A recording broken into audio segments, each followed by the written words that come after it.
muwulirako kowana enjiri eyogera ku kuweereza Mukama oba okukola omulimu gwa Katonda, doing the work of God. Era eby'omulundi ogwo sigenda biddamu, muli bisanga byonna gye baabiteeka gye biri. Okay, naye ku mulundi guno njagala okwogera ku nsonga eno nti wali okirowoozezaako nti emirimu gya Mukama egisinga gikolebwa abantu abatali batutumu oba oliawo, abantu abali awo be tutamanyi na kumanya, abamu n'amannya tetugamanyi, tuyinza obutabasanga mu mpapula z'amawulire, tuyinza obutabasanga mu media, egamba nga ffe abatonotono be mulabako abayimirira mu maaso gammwe, ate si ffe tukola emirimu gya Mukama egisinga. Tebakulowoozesanga nti ab'amannya be mumanyi be mucelebratinga be muyita ba celebrities, be muwaanawaana ennyo, be mutiitiibya, be bakola emirimu gya Mukama egisinga. Abantu abasinga abakola emirimu gya Mukama, abaweereza Mukama, tojja na kubamanya mannya, tolibamanya. Bwe tulituuka mu ggulu tuyeewuunya, abantu bangi abaweereza Mukama era abamuweereza na kaakati. Sigamba nti betumanyi ab'amannya tebaweereza, naye njagala kujjawo kiri ekirowooza abantu nti bw'oba onooweereza Mukama ennyo olina kuba ng'olabibwa oba nga bakwogerako. Abantu bangi weewaawo tuli mulembe oguli bwe gutyo, buli muntu ayagala amannya ge galabikeko wali mu butaala. Amannya bagateeke ku screen, kati nga baagagyewo, kale bankoze bulungi, bateeke amanya ge ku screen oba kale ku kipande, bino ebipande gaggadde ebiri ku nguudo z'ekibuga, billboard. Tuli mu mulembe gwa mutimbagano, ate nga buli omu ayagala kwetimba. Ffenna tulina kamera eziri ku masimu gaffe. Bw'oba tolina kukuba bifaananyi naawe osobola okwekuba, tekigaana. Weekube era ne weetimba. Tolina n'akiteekayo, kyeteereyo. Bintu bya kweteekawo oba kweteekayo. Wanje? Weetega? Ojja kundeetera ebizibu. Okay? Kweteekayo, kweraga. Mukama yeebazibwe. Bye njogerako mubimanyi mmwe n'abali wano. So, bwe ngamba nti emirimu gya Mukama egisinga gikolebwa bano be tuyita ba unsung heroes, abazira be tutawulira nga babayimbako ennyimba, abatayimbibwako nnyimba, abatayogerwako speech, abataweebwa midaali. Tuli mulembe gw'emidaali, bagiwa abalamu n'abaafa. Naye waliwo abazira abatagenda kufuna midaali ate nga bazira ddala. So bwe njogera bwe ntyo mulembe guno ogw'okwetimba, kiwulikika ng'ekivve. Omuntu akola ebintu byaleme biteeka mu public, lwaki omuntu yanditawaanye bw'atyo n'atateekayo byakoze. N'emmere bagikuba ekifaananyi munnaye. Yes. Oli mutuufu. N'emmere omuntu gy'agenda okulya asooka gikuba kifaananyi n'abalagako. Wabula bannaye, n'omulembe gwakweraga. Naye ate ebyo nga biri bwe bityo, tugenda kusoma ebyawandiikibwa, nze bindeetera okufuna muli ebirowoozo nti oba oli awo emirimu gya Katonda gino egisinga obungi gikolebwa abantu abatakuba bifaananyi ne babiteekayo. Tusimbudde Ebikola by'Abatume essula ya 9:36 paka 43. Sebo soma omusomi wange oba nnyabo. Ebikola by'Abatume 9 okutandikira ku 36. Agamba nti awo waliwo mu Yopa omukazi omuyigirizwa erinnya lye Tabisa. Alyogedde bubi. Kati otegedde muno tulinamu Tabisa. Sebo tereze erinnya ly'abandi. Awo waliwo mu Yopa omukazi omuyigirizwa lye erinnya lye Tabi. Okutegeezebwa kwalyo ayitibwa Doluka.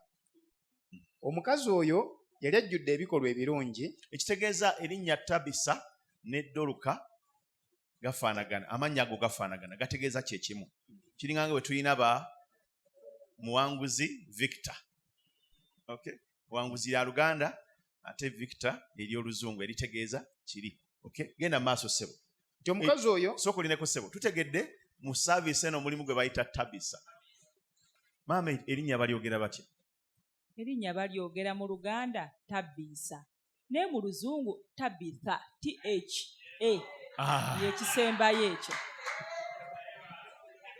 Kale. Era ebikolwa by'abatume essula 9 olunyiriri olwa 36. Maama owambye buwambye ate. Abantu bazibu. Omuntu omuwamu entebe ennaku nga ziizo. Ogenda okudda nga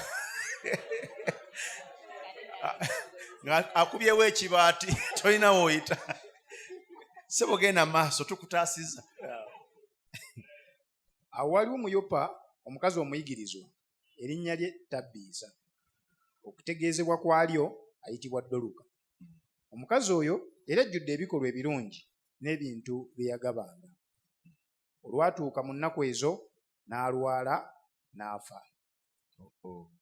Bwe baamala okumunaaza ne bamuteeka mu kisenge ekya waggulu.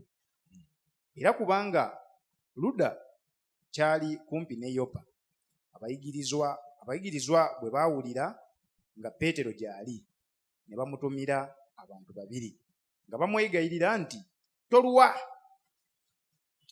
tuukirira gye tuli. Peetero n'agolokoka n'agenda nabo. Bwe yatuuka ne bamutwala mu kisenge ekya waggulu, ne bannamwandu bonna ne bayimirira kumpi naye nga bakaaba nga boolesa ebizibaawo n'ebyambalo Doluka bye yakolanga ng'akyali nabo. Naye Peetero n'abafulumya bonna, n'afukamira n'asaba, n'akyukira omulambo n'agamba nti, Tabisa, yimirira. N'azibula amaaso ge. Awo bwe yalaba Peetero n'agolokoka n'atuula.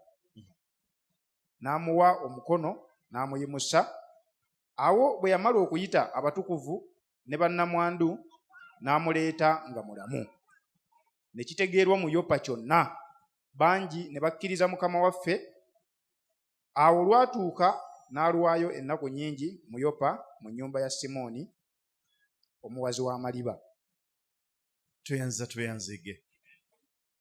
Story eno eyogera ku mukazi kati gwe tumanyi mu bulamu bwe era ne mu kufa kwe tulina bye tumuyigirako. Ekisookera ddala omukazi ono yali abeera mu kifo ekiyitibwa Yopa, kyali kibuga ekiri ku mwalo eri mu luuyi ekika kya Daani mutabani wa Yakobo yasenga. Ekifo kino Yopa, guno omwalo gwe gumu omukulu ayitibwa Yona nabbi yasinziira okulinnya ekyombo ekyali kimutwala e Talusiisi, kifo ky'ogenda e Nineve. Tetusobola kumwerabira nabbi oyo, tumuyigirako bingi nnyo. In fact, Yona y'omu ku bantu bensinga okwagala mu Bayibuli omwo. Story ye ennyumira nnyo. Omukazi ono Dokas oba Tabisa, batugambye nti erinnya lye lirina amakulu ge gamu. Omukazi ono batugambye nti yali mugoberezi wa Kristo, yali muyigirizwa. She was a disciple. Ekitegeeza yali akkiriza Kristo ng'omulokozi we, ng'amuwadde obulamu bwe era ng'amuwadde n'ebibye byonna, ng'agoberera buli Yesu gy'asonga gy'alaga. Yakkiriza era n'abatizibwa, era yali amanyiddwa olw'ebirungi bye yali akola ng'omukkiriza. Okukkiriza kwe yali alina mu Kristo oba kwe yali ayatula mu Kristo yakwolesanga n'ebikolwa bye ebirungi. Kitegeereza ddala n'ekyo nti gwe ng'omulokole tosaana kweyogerako bweyogezi nga bw'oli omulokole. In fact, tekyetaagisa na kweyita mulokole eyo gy'obeera. Omanyi waliwo abantu nga tetumanyi na mannya gaabwe, tumanyi mulokole. Genda wali ewa mulokole, ku dduuka ewa mulokole, tebamanyi mannya ge naye bamanyi mulokole. Ekyo yakyetuuma. Si kibi, naye teweetuuma weetuumi mulokole. Kola ebikolwa ebigwanira omulokole. Ebikolwa byo bikwogerere. Bangi boogera ebigambo ebirungi, era mu kkanisa mulimu abantu aboogera kati ng'ono ayimiridde mu maaso gammwe. Abantu nga twogera banna okuva ku makya paka obudde okuziba. Twogera ebigambo ate ebirungi, naye omukazi ono tebamwogerako bigambo birungi yayogeranga. Tebamumanyi lwa bigambo birungi, bamumanyi lwa bikolwa ebirungi. Ngambira akulinanye kye ngambye ekkanisa ya Kristo. Omukazi ono bamumanyi lwa bikolwa bye ebirungi bye bimwanjula. Si bigambo bugambo, naye ebikolwa ebirungi. N'omutume Yakobo atugamba nti tuleme kubeera buwulizi ba kigambo, wabula abakozi baakyo. So n'olw'ensonga eyo tuleme kubeera buwulizi ba kigambo oba boogezi ba kigambo. Not just hearers and speakers of the word only, but doers as well. Kikigwanira omulokole.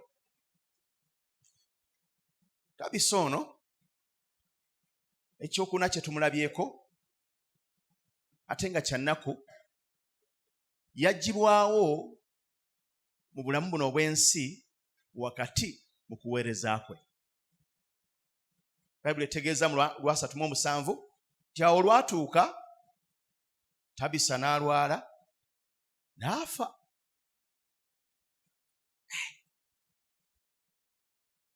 Ekyali awo Tabisa afudde. Naye Katonda ono yakula ngeri ki? Katonda ayinza atya okuggyawo omuntu agasa abantu? Kino nakiwulira ku kufa kwa taata. Taata taba muto naye taata wange omuto kinjogedde kyoba taata so oli anzaala mukulu wa kitange actually bwe yafa. Olwokubanga taata ono yali mukuŋŋaanya w'abantu, gasibwamu ekitiibwa, abantu bangi bamuwuliriza, abantu bangi bayambye, abantu nga bamukuŋŋaanirako. Manyi abantu nawano bwe tubalina abantu ababeera abantu nga babakuŋŋaanirako, kwegamba ye wabeerawo abantu kama yebazibu nga bamussaamu ekitiibwa, bamuwuliriramu. He was quite an influence. Mu kufa kwe ne mpulira omu ku bato bange nga ayogera bw'ati. Naye Katonda ono muzibu nnyo. Kuba akafaananyi nga okutte manvuuli umbrella wakati mu nkuba empitirivu ennyo, weggamye mu umbrella yo, omuntu najja n'agimenyamu wakati, n'agimenyamu kino ekiti ekigikwata, n'akuleka mu nkuba empitirivu ng'olina umbrella naye nga tekyakugasa. Ekyo kigambo kyayogera muto wange sirikyerabira, ng'ageraageranya ku kitubaddeko ekya taata ono afudde. Ye yalabanga ono avuddewo y'abadde manvuuli yaffe, umbrella. Umbrella bagimenyeemu wakati, musigadde mu nkuba. Nkuba akafaananyi nga n'abaali mu Yopa bwe batyo bwe baawulira. Omukazi abadde agasa abantu abangi, alwadde n'afa nga tulaba. Waliwo n'abamanyi okubuuza nti okugjawo ono agasa, lwaki tajjeewo oli? Tidde okusonga. Tulina muno abalalu ku kyalo abatalina mugaso. Tulina abatigomya ekyalo. Tulina abakwasi b'abakazi, tulina abatemu. Lwaki tatutte ku abo? Naye n'atwalamu ono atugasa. Olaba nga babuuza ebibuuzo bwe bityo. Ekibaluma kiri kimu. Amakulu tebaagala nnyo bali bagende, naye ono avuddewo y'abalumye. Bo balaba nti singa tubadde baakuwaayo abeeko baatwala yanditutte bali n'atulekera ono. Bo bali tebalina mugaso. Okay? Mukazi n'afa.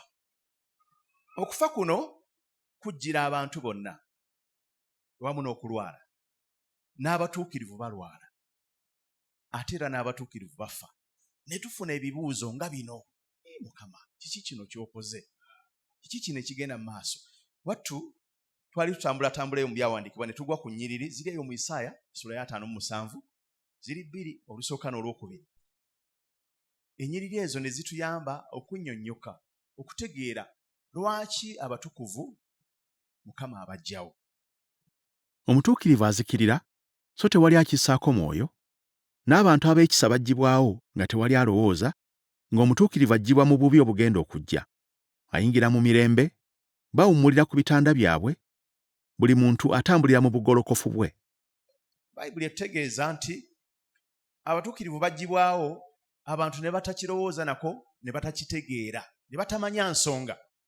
Era ensonga bagituwaawo. Katonda ajjawo abatuukirivu okubataasa akabi akagenda okujja. Ffe tuwooza afudde muto, naye nga Mukama yalina kyalengedde kyamutaasizza. Oba oliawo Mukama akubya sikuba, Mukama takuba bufaananyi, Mukama amanyi. Mukama alabanga ono ku myaka gy'aliko bw'anaasukkako neeyongerako mu maaso eyo ajja kweyonoonesa, amalirize ng'azikiridde, kati kamugyewo nga bukyali.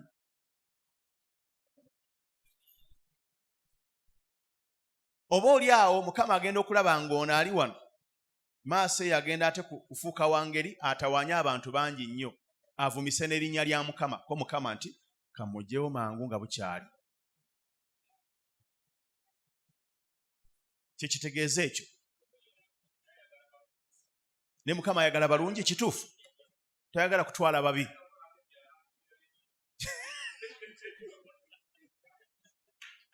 Mukama talina rediyo za kubba. Okay, kituufu. Ne Mukama naye ayagala balungi, atwala balungi. Okay, so Tabisa n'afa. Kyetutegedde ku Tabisa ekirala kye kino, nti mikwano gye n'abo bonna abaali bamwetoolodde ne bagaana okuziika omukazi ono. Ne bagaana. Ne bagamba sooka olindeko, topapa, sooka olindeko, lindako. Waliwo abantu abamu abafa, ensi n'egamba musooke mulindeko. Musooke mulindeko. Waliwo abantu abamu abafa nga tebabaziika mangu nga bapapa. Waliwo abantu abamu abafa, abeetoolodde awo ne bagamba nti Mukama akikoze, naye Mukama weebale. Mwanguye, tulina ebirala eby'okukola. Mwanguwe, tuziike tugende tukole n'ebirala. Mukama atutaasizza. Si Tabisa, teyali bw'atyo. Bayibuli etegeezeza nti baakola kyonna ekisoboka okukakasa nti omukazi ono tafudde. Batugambye nti ne bamunaaza n'amazzi agabuguma. Kati eyo yali tradition yaabwe, yali nkola yaabwe ng'Abayudaaya. Omuntu nga bw'afa bamunaaza n'amazzi agabuguma. Nga balimu kali akagamba nti bw'abanga azirise buzirisi, obulamu bujja kudda. Nga bw'okimanyi nti omuntu bw'aba afunye nga nnyogoze nnyo, bakugamba nti okumuyamba okudda engulu, mumubugumye, mumubikke bulangiti, mumuteeke awali omuliro, kwegamba abugume, obulamu bujja kutereera. So ne bano kye baali balina mu bwongo bwabwe, tukole buli ekisoboka okukakasa. Era bwe bakakasa nti ono omukazi alabika ddala afudde, bagamba kale mumuteeke mu kisenge ekya waggulu, mulindeko.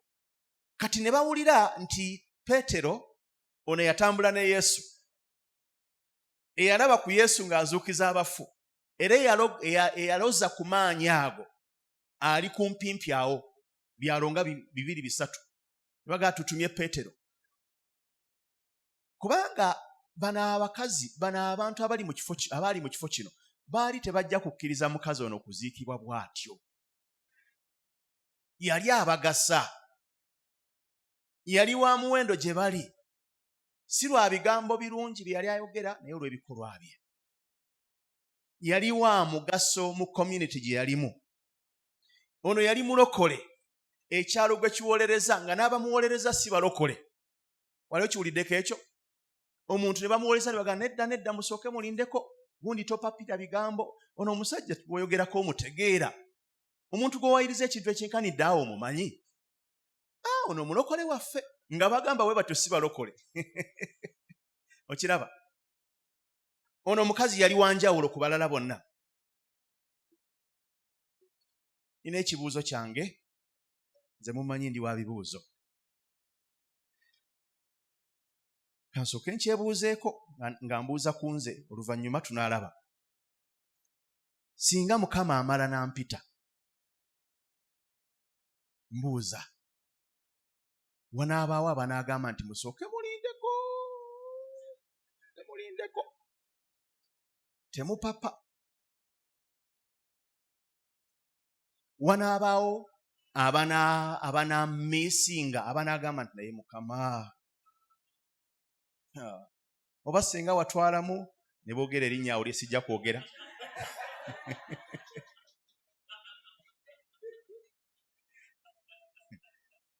Mukama lwaki watwala oyo? Kyengezaako okubuuza kye kino. Kati naawe ogenda kubuuza akulinaanye.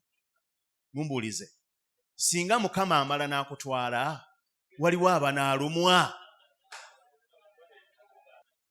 Era abanaakaaba, abaneeziringula ku mukolo ogwo gukusiibula, banaaba bakaaba lwakubanga ogenze oba olwokubanga ogenze tobasasudde ze babadde bakubanja. Afudde ne ssente zange, agenze mu banja obukadde bwange, ate tezaaliko kiwandiiko, sina gye ngenda zijja, sina gwe ngenda kubanja. Anaabagamba atya okuzisonda nga tezaaliko kiwandiiko? Ebyo ebikaabya abantu abamu ku nnyimbe. Afudde mu banja ate tewali mulala amanyi nti mbadde mu banja. Yanneewolako ssente tezaaliko kiwandiiko, sirina we ntandikira. Wanaabaawo omuvuddeko, yongera omubuuze. Will your absence be felt? Singa omala n'ovaawo, kale katuve ku by'okufa, kuba awo tuba tugenze wala. Naye singa omala n'ova mu kifo eyo gy'obeera, gy'okolera, gy'osomera, gy'owangaalira, n'osenguka n'ogenda ewalala, eno gy'ovudde banaagamba, Mukama, oyo yabadde atuyamba ate agenze, tugenda kukola tutya? Will your absence be felt if you were to be absent? Webale nnyo. Olwali olwo, kyala wange, ino story agimanyi. Twaliko gye tuli mu nkuŋŋaana z'abafumbo zino ze tubeerabeeramu. Omubuulizi w'olunaku n'atunyumiza story n'atugamba nti waaliwo omwami yalina omukyala nga balina n'amaka mu kyalo. Kati nga omukyala n'abaana be babeera mu kyalo, omwami yabeera ku kibuga, alina bizinesi gy'addukanya mu kibuga. Mu kyalo balima. Omukyala n'abaana balima. Era ekiseera eky'okukungula bwe kituuka, omwami n'agenda abayambeko okukungula, byonna bye bakungudde n'abyetikka n'abireeta mu kibuga n'abitunda. Ye wali akatale n'abitunda. Bw'amala obbitunda n'abaweerezaako obusente obutonotono batambuze obulamu, bagule emmere n'ebifaanana bwe bityo, ate n'abagulira n'ensigo gye bagenda okusiga eya sizoni eddako.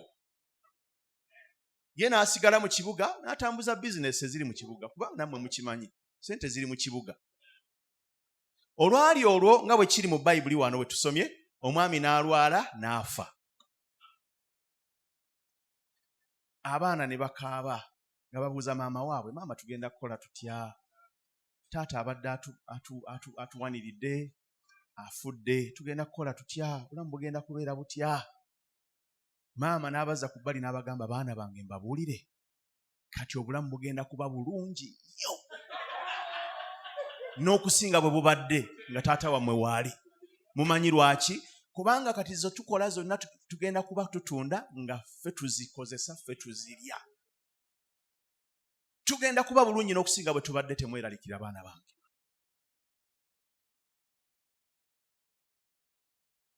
Nange nenfuna ekyokuyiga.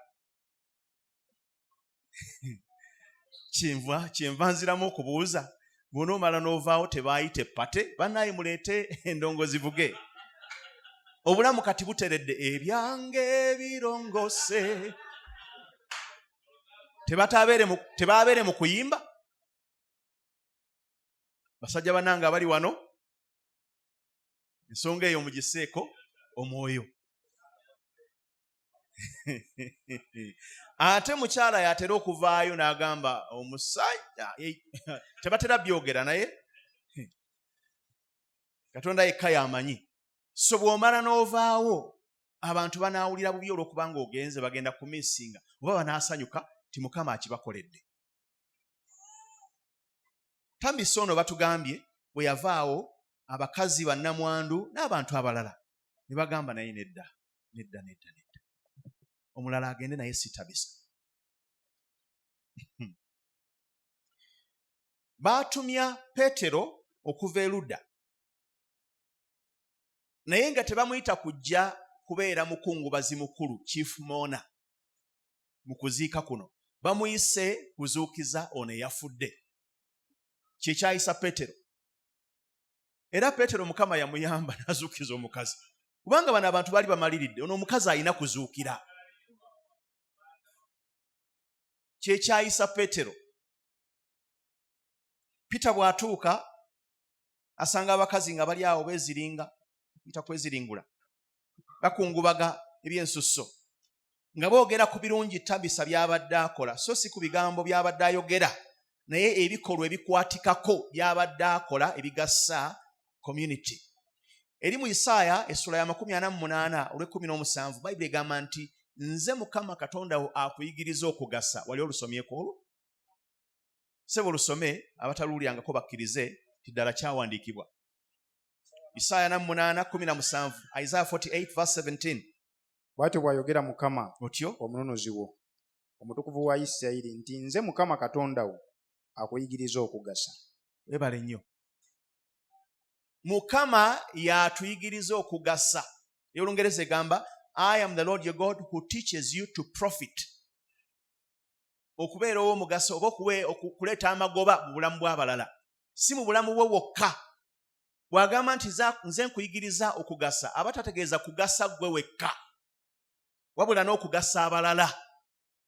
Mulokola mpuliriza, olina boogasa oba weegasa wekka?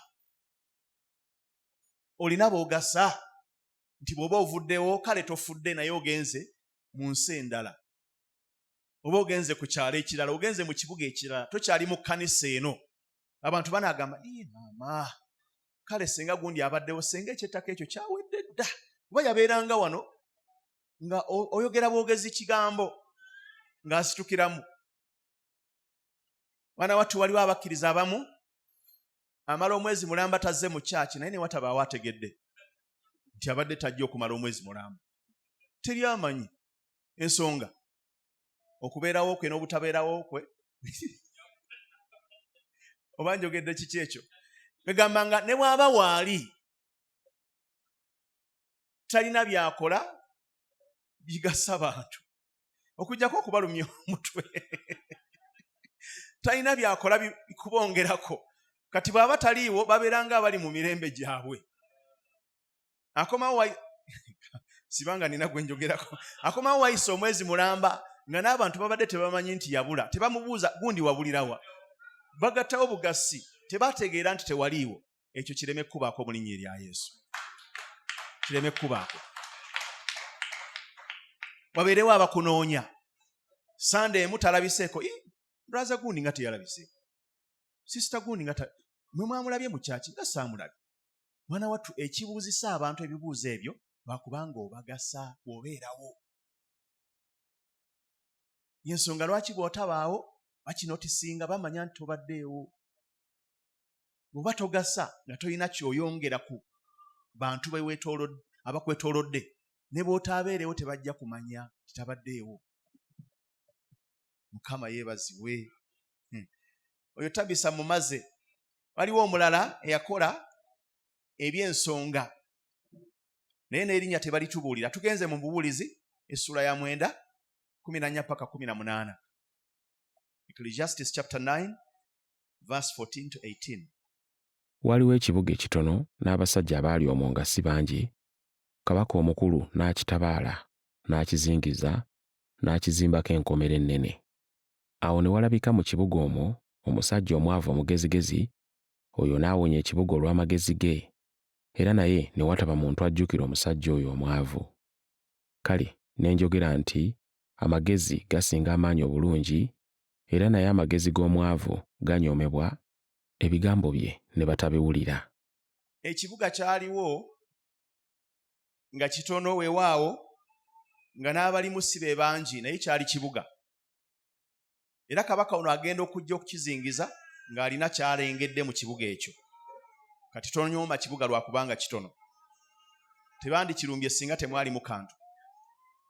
Naye batugambye nti ne wabaawo omusajja omugezi naye nga mwavu. Oba yali mwavu naye nga mugezi. Engeri gye yawonyaamu ekibuga nange sigimanyi, tebagitubuulira. Naye yawonya ekibuga. Kabaka oli yali azze okukirumba naye yennyula n'agenda. N'ababe bonna n'abatwala. Ekibuga ne kitaasibwa. Naye kijja kitya okubanga omuntu eyanunula ekibuga tebaamutuuma yadde oluguudo olumu ku nguudo ez'ekibuga. Ne batamubbulamu yadde luguudo yadde katale. Ne batamujjukira. Ate nga yawonya ekibuga teyakiwonya. Yakola omulimu munene naye ne batamujjukira. Of course Sulemaani wano essomo lyaleeta atutegeeza nti ne bw'oba mugezi otya naye ng'oli mwavu teryajja kuwuliriza. Kati gwali wano nkugamba nti amagezi gaago g'olina gakozese okwejja mu bwavu. Kubanga omwavu tebamuwuliriza. Kama yebazi. Sulemaani amaze okusomesa kati. Ekyewuunyisa kye ky'okuba nti omusajja yakola omulimu omunene bwe gutyo n'erinnya tebalitubuulira.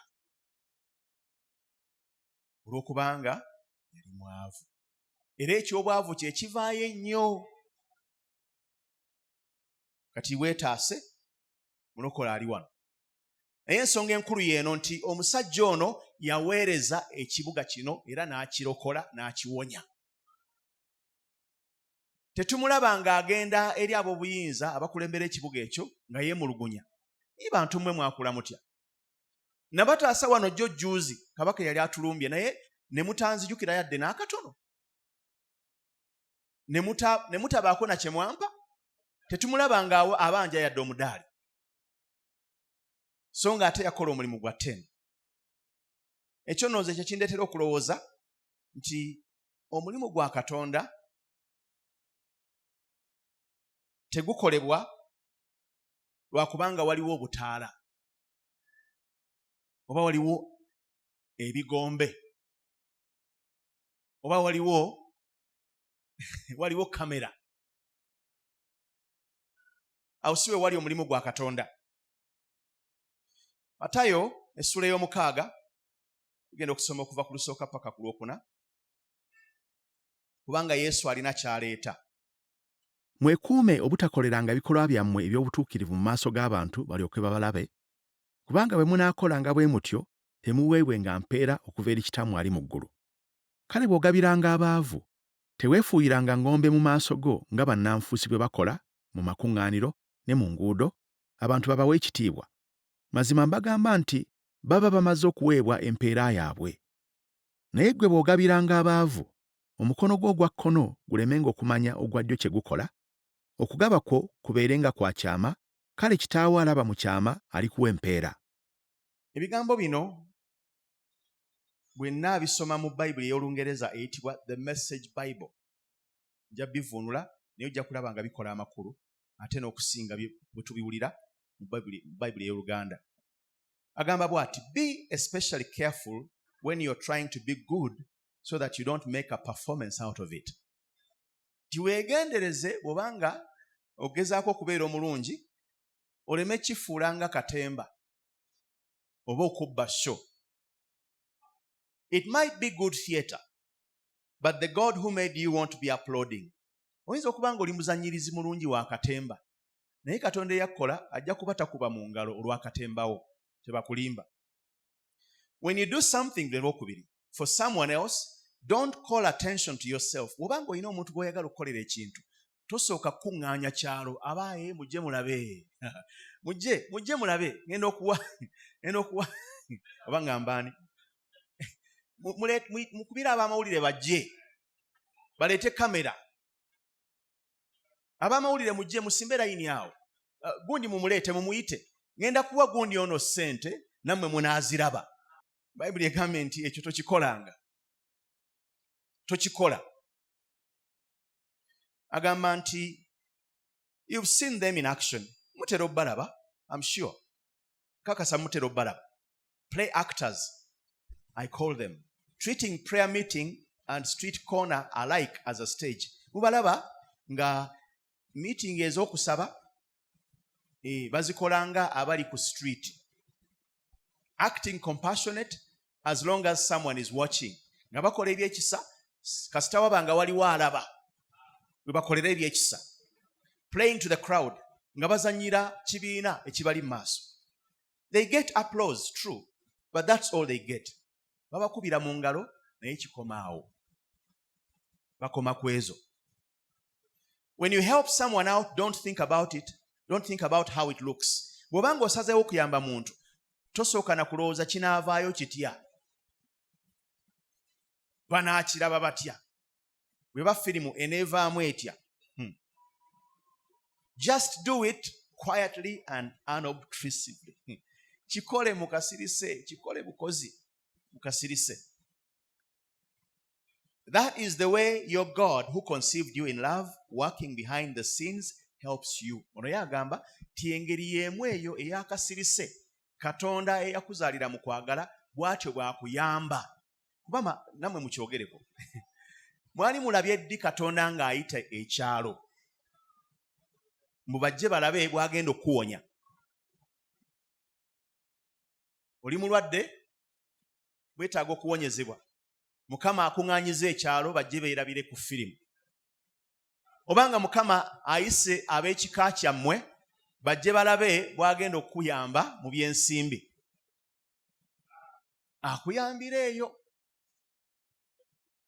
Yesu obujulizi butusanga wano, ffe tetubeerayo eyo. Era omuwandiisi ono agamba nti ekyo ky'oba okola. Obanga osazeewo okuyamba omuntu tokiteeka ku mawulire. Banyabo ne bassebo. Nagambye tuli mulembe ogw'okweteekayo oba okweteekawo. Bye tukola ne tubiteeka mu public. Naye mukimanyidde ddala nti waliwo abantu abakola ebirungi nga bagamba nti bayamba abalala naye ng'ekigendererwa kya kweteeka ku TV. Bamulabe. Ky'omukisa omulungi tetwogera mannya. Teri asobola tuwawaabira. Tetwogera mannya. Ate si kyekigendererwa kyaffe, si mulimu gwaffe kwogera mannya. Naye abantu abakola ebifaanana bwe bityo gy'obagenderere. Bayita bannamawulire, ne bayita kamera ne bazitega, ensi yonna neeraba nga bakola. Kamera olumala ne zivaawo, bye babadde bakola nga babikomyawo nga bagenda ku kirala. Awo otegeerera eyayagadde okweteekayo. Bamulabe. Bw'oba toyagala kweteekayo bweteesi, kino kye ŋŋamba. Kola kamera zikwate, ziveewo osigale ng'okola. Bakomewo basange ng'okyakola, bakwate batwaleyo. Gw'osigale ng'okola. Bo bakwate nga bwe baagala naye nga ggwe okola by'okola. Ekyo kyokka kye kikwawula ku bali abayita ensi yonna ejja erabe.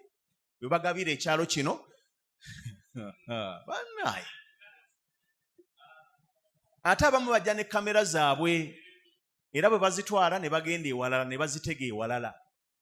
Olaba n'obulamu bwaffe obw'okusaba kuno kwe bayita private, okusaba okukonga ggwe ssekinnoomu. Yesu agamba nti nako tukwegendereze obutakuteekamu sho, obutakuteekamu kweraga. Era bwe musabanga temubanga nga bannanfuusi, kubanga baagala okusaba nga bayimiridde mu makuŋŋaaniro ne ku mabbali g'enguudo, era abantu babalabe. Mazima mbagamba nti bamaze abo okuweebwa empeera yaabwe. Naye ggwe bw'osabanga, yingiranga mu kisenge kyo munda, omalenga okuggalawo oluggi, olyoke osabe kitaawo ali mu kyama, kale kitaawo alaba mu kyama alikuwa empeera. Bayibuli y'emu eya message y'Olungereza egamba bw'eti mu Lwokutaano. And when you come before God, don't turn that into a theatrical production either. Bw'ojja maaso ga Mukama era togufuula muzannyo gw'abakayimbira. Katemba. All these people making a regular show out of their prayers, hoping for stardom. Nti abo bonna abasaba mu ngeri y'okweraga nga basuubira okwogerwako nga abasaba ennyo, ab'amaanyi, basita. Do you think God sits in a box seat? Golooza Mukama atuulanga we mutudde wano kaakati mu bifo bye mutuddemu mulabe firimu. Olowooza Mukama aba atudde bw'atyo? Olw'omukaaga gamba, here is what I want you to do. Kino kye njagala okole. Find a quiet, secluded place so you won't be tempted to role play before God. Ekyo kinkolera nti zuula ekifo ekisirifu ekitaliimu balala oleme kukemebwa kwagala kweraga, kubanga nze nkimanyidde ddala ti nga bwe kimbaako nammwe kibabaako. Kye kimbaako mutegere nammwe kibabaako. Omuntu bwe bakuyita nti jangu otukulembere mu kusaba kati nga wano, ofaayo nnyo ku bigambo by'okozesa ng'osaba, si kyekyo? So ng'ate bw'oba osaba bibyo eri mu prayer room yo, tofa nnyo ku bigambo bivuddeyo bitya. Naye bwe bakuba akazindaalo, waliwo yatugamba nti akazindaalo ka wano kalina engeri gye koogeza abantu, okakwata tolina byakwogera, ogenda okukavaako nga toyagala kavaako, koogeza abantu. So bwe tubeera mu meetings kati nga zino public prayer meetings, omuntu abeeramu nekiri ekigamba essaala eno njagala eveeyo bweti, ina okuvaayo abantu bawulire ebigambo bino bategeere nti kyendiko nkitegeera nkimanyi, n'eddoboozi ne likyuka. Okiraba? Awo ye Katonda aba abuuza, ono ani asaba? Ani oyo asaba? Gundi badde mpulira eddoboozi lya njawulo, badde simutegedde. Okiraba? Katonda gwe gwamanya eri mu private prayer room, wano abadde takutegedde kubanga obadde osaba byangeri. Okyusiza eddoboozi eri waliyo n'okwayuuya, ali Mukama talina buzibu na kwayuuya. Oyinza okuba osaba n'oyayuuya. Naye wano obeera wano n'oga wano tebaayuyizaawo. Wano olina okusaba ebintu nga bivaayo bulungi. Okiraba? Olw'okuba kati tulina abatulaba. Kati onaagamba nti genda ebbali ewatali akulaba, oleme kukemebwa kulowooza nti olina okwogera ebigambo byonna biterere mu layini.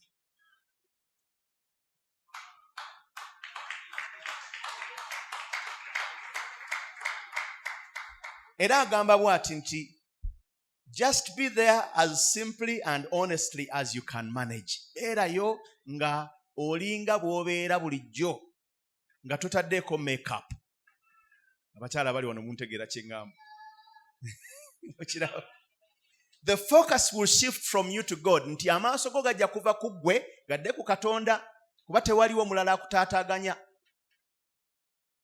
Era tobuuza bandaba batya, nfaananye nti ekifaananyi kinaavaamu kitya, kinaakola ku YouTube oba nedda. Okay? So amazima gali nti emirimu gya Katonda egisinga gikolebwa tetuli ku kamera zino, gikolebwa tetuli ku stage. Era abagikola tebatera kumanyibwa, bakolera eyo gye tutayinza na kutuuka, gye tutamanyi, gye tutasobola kutegeerera. Njagala okuzzaamu amaanyi. Obanga oyagala okukola omulimu gwa Katonda ng'olinda abantu bakulabe oba bakwogereko ebirungi, oyinza okuba ogenda kulinda ebbanga ggwanvu nnyo, kubanga abantu oluusi bayinza obutalaba. Naye bw'obanga Mukama yakuyita okukola, kola Mukama kye yakuyita okukola, oba balabye oba tebalabye, oba boogedde oba teboogedde, oba babitaddeyo oba tebabitaddeeyo, gwe kola Mukama kye yakuyitira okukola, okole omulimu gwa Katonda. Mukama yeebazibwe.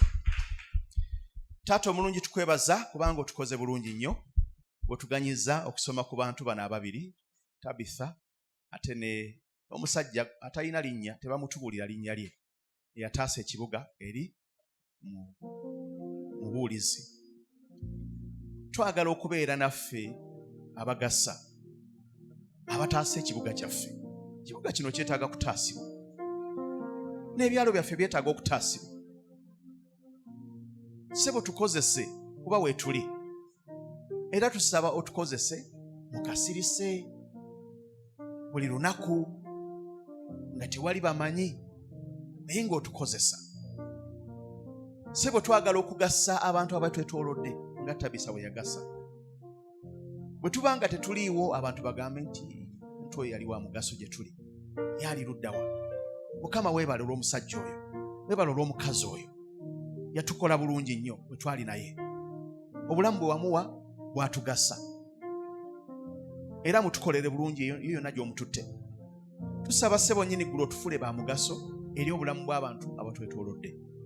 Tukole omulimu gwo, tukole obuweereza nga tetwesittadde omuntu yenna, nga tetwesigiriza, nga tetuwalira, nga tumanyidde ddala nti gwe kasita oba ng'otulaba nga tukola kye watulagira okukola, ekyo kitumale.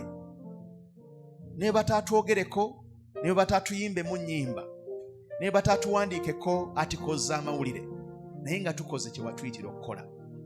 Kasita gwe otulaba era gwe tukolera osiima era ogenda tuwa empeera, ekyo kinaatumala.